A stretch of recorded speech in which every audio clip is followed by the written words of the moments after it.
Star प्रवाह वाहिनीवर 5च महिन्यांपूर्वी सुरू झालेली मी सावित्रीबाई ज्योतिराव फुले ही मालिका आता प्रेक्षकांचा निरोप घेत आहे। 152 भाग पूर्ण करत येत्या 14 जूनला या मालिकेचा शेवटचा भाग प्रसारित होणार आहे। डॉक्टर अमोल कोले आणि मधुराणी प्रभुळकर यांच्या प्रमुख भूमिका असलेली मी सावित्रीबाई ज्योतिराव फुले ही मालिका बंद होत असल्याने प्रेक्षकांमध्ये ही प्रचंड नाराजी आहे। या मालिकेची निर्मिती अमोल कोले यांच्या जगदंब या प्रोडक्शनने केली होती। आता ही मालिका अवघ्या 5च महिन्यात बंद होत असल्याने अमोल कोले यांनी देखील सोशल मीडियावर पोस्ट केली आहे।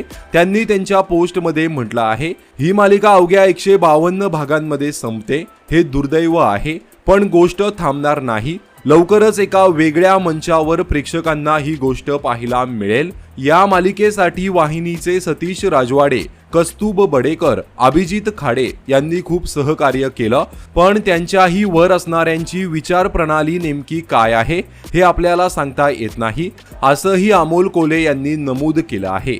तर प्रेक्षकांनी ही समाज प्रबोधनाच्या मालिका का चालत नाही स्टार प्रवाहवाल्यांना, बाकी फालतू मालिका चालतात असं म्हणत स्टार प्रवाहावर संताप व्यक्त केला आहे।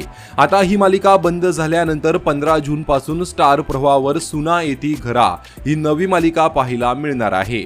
दरम्यान या संपूर्ण प्रकरणावर तुमची काय प्रतिक्रिया आहे कमेंट करून नक्की सांगा। धन्यवाद।